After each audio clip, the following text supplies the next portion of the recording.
Everyone, this is Cable Vlog, si Filipino actor based in Saudi Arabia, and welcome back to my channel. Agad-agad gawa natin reaction video. Ang Barda compilation, eto na nga. Sunod-sunod na ang mga paayudan nila for today's video.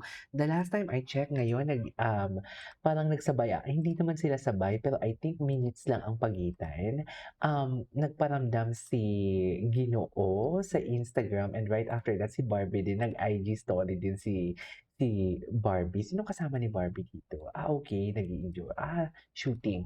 Anyways, I won't take any longer. I'm really excited to watch this one. So, without further ado, let's start this reaction video. Nito muna tayo kay Barda United na mga analysis and everything. Wait lang. Sabi ng mga dilulu basher, si D daw ito at yung rumor GF niya. Sige nga, patunayan mo. Ang liit at dilim, wala ka naman doon. Pero, yun? Si D? Si D daw yun?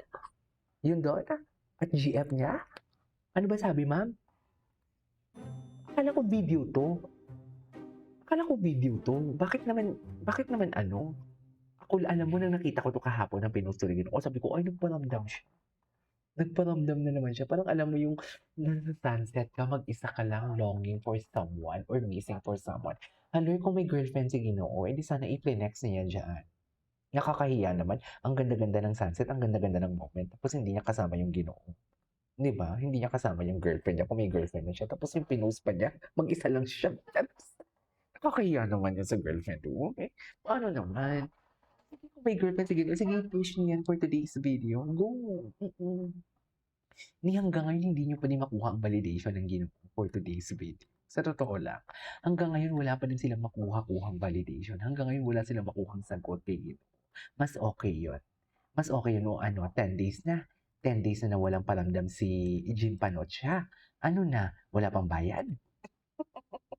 Hindi pa nakapag-down payment, kaya hindi pa nagawa sa hindi pa nakagawa ng content. Ganun ba yun? Ayan tayo bayad-bayaran na lang talaga tayo. Anyways, for me nang nakita ko tong litrato na to, or video to parang, Ginoo is missing someone. Yun talaga yung pumasok sa utak ko. Ginoo is missing someone. He is missing someone. Na parang bang, alam mo yung parang ang perfect sana nito pag dito ka. Ganun yung atake. O asan ba si Ginoo? Sa Australia. Asan ba yung rumored girlfriend ng Ginoo? Di ba sabi nila sa Australia ko, no? O bakit pa magpo-post na ganyan si Ginoo? Kung ang vibe naman is, he is missing someone. Di ba? Asan si Bibi? Nasa Pilipinas, busy sa work. O, saan dalahin? LDR yan. Sabi ko sa iyo, wag ako. Huwag talaga kaming mga barda, di ba? Ayan ang zoom. Pero zoom and enhance image, whenever, hindi po yan rumor GF dahil halos same height. Patangkad yung babae sa photo at yung katawan ng guy don't match David. Hindi naman kasi talaga. Diyos ko. Ano ba yan?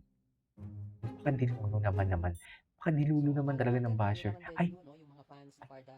oh, Pala sige. ang mga basher, delulu din. Dilulo din sila. Eto Mas dilulo sila kasi alam mo bakit?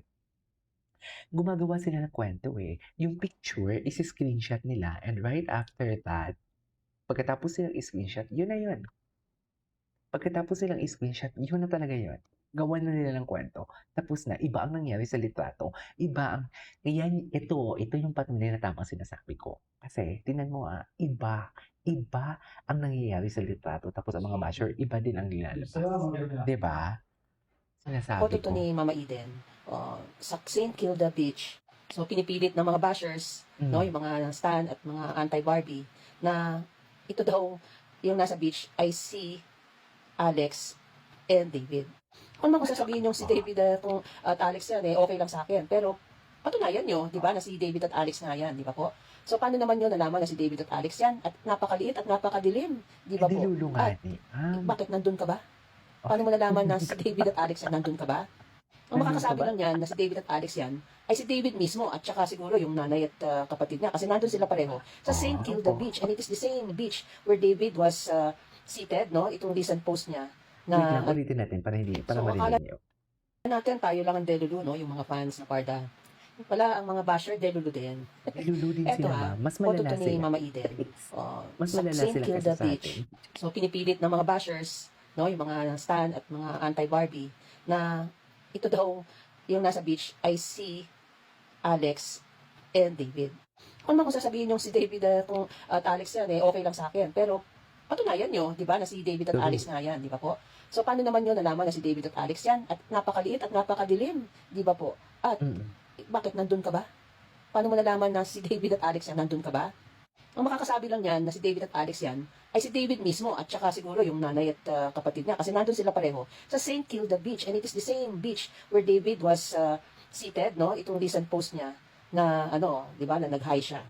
So, it's the same beach na kung saan nag-hangout sila. And, you know, si David is just probably during this trip, wanted some time, away and alone. Eh, kaso ang assumption na ng mga basher ay yung isang photo ay si David at Alex daw. Eh, ako, sa akin, sige nga, patunayan nyo. Gusto kong malaman paano nyo patutunayan na yung pagkaliit-liit na yan at pagkadilim-dilim eh si David at Alex. Paano nyo nalaman Exactly. na si David at Alex yan at not just some random beach goers. Yun tayo masyado tayong asyumero. Masyado tayong intrigero, di ba? Okay lang. Nakahinga lang yung Okay isang lang pamilya naman, di, huwag lang gagawan nyo pa ng mag-assume. Yan kwento. yung sinasabi ko. Tapos, mas marunong pa kayo sa mismong pamilya at yung may katawan. Kayo pa nauunan magsabi na si David at Alex yan, di ba? Eh di wala nga kayo doon, di ba? So hindi ko alam kung sinong Delulu, kayo o kami. So kung may Delulu na Barda fans, meron din palang Delulu Na na basher. bashers. Exactly. Di ba po? Pero ito lang masasabi ko. I zoomed in the image and look at that. Tingin, ma'am. Di ba po? Oh, look. An enhanced and zoomed in version of the image shows that the girl is very tall. Kasing taas niya yung lalaki. So therefore, I conclude, hindi po si Alex yan. Hindi po si David and Alex yan. Dahil Ay, bakit halos naman same may height sila Alex? ng girl. And we Mami, all walang know Alex, that ah. Alex is a bit smaller, much smaller than David. So therefore, dito pa lang sa image na to, alam na natin na hindi sila yan. So that parang delulu din kayo. Ang sa akin lang, bakit kailangan yung intrigahin bawat biyahe ng mga likaw ko sa Wait Australia? lang. Bakit kayo Gusto ko talaga pag mag-mention talaga si Mami Barda United. Delulu. Diba? Delulu. Alam mo yung class. kailangan, gawa ng kwento? May class Bakit hindi na lang talaga sila eh. hayaan makapagpahinga, makapagbakasyon, and enjoy all the good vibes that they are sharing with us? Bakit kailangan isiksik nyo yung issue about Alex? Minsan nakakahiya na doon sa pamilya kasi bawat post nila about Australia, laging may comment na kasama si Alex, parang mas marunong pa kayo sa kanila at masyado niyong pinapakialaman yung privacy sa comsec nyo pa mismo ipopost na, ayan naman sila, parang sasabihin, Nakakahiya, nandyan, no? kasama, ganyan. Wala naman kayong alam. Hmm. Bakit? Katabi nyo ba si David nung kinunan yung picture? Nakakahiya. O bakit yaya ba kayo ni David na alam nyo? Ang bira itong mga taong ito. Bakit ba kayo masyadong obsessed na sabihin na porkit may picture na Obsessed ganito, na. ang mga likaw ko, Ganun ay nandiyan si talaga, ma'am. Alex, porkit Australia nandiyan si Alex. Sa totoo lang, matagal na pong nagba-back and forth ang mga likaw ko sa Oo. Australia kasi True. may bahay sila doon Mayroon silang, andun yung brother nung, ni Papa Jack, andun yung anak nila. Naturally, back and forth sila ng Australia. And, hindi po si Alex ang may-ari ng Australia. The Licaucos are free to go back and forth without reference to Alex. And sa totoo lang, I don't think the family will revolve their life and their decisions around a certain person na hindi naman immediate family. Di ba po? Bakit naman lahat na lang ng ganap nakalink doon sa girl, di ba? Parang hindi fair. Lalo na doon sa family ng mga likaw ko na gusto lamang magpahinga, magbakasyon as a family and parang di ba? They just want to spend time with each other as a family tapos guguluhin nyo with such comments and kayong delulu na nandun yung isa, di ba? Hindi naman kailangan ipilit yan na kada Kung biyahe andun, ng mga andun, likaw ko bakit doon. kaya Nandun. ipilit? It's about Alex, it's Alex Totoo nga there. naman. But who cares? Diba? Nobody cares, no? We just want David to be able to rest alone, in peace, and with the family. Bakit Exactly. kailangan bawat biyahe Wow. ng mga likaw ko doon, lagi yung ililink kay Alex, di ba? Parang sobra naman. Yun lang naman.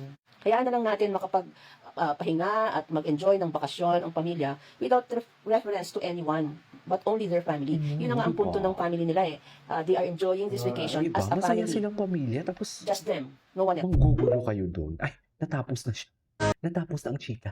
Natapos So, na. akala natin tayo lang ang delulu, no? Natapos na ang chika ni natapos na ang chika ni Mami Barda United. Ituloy natin to.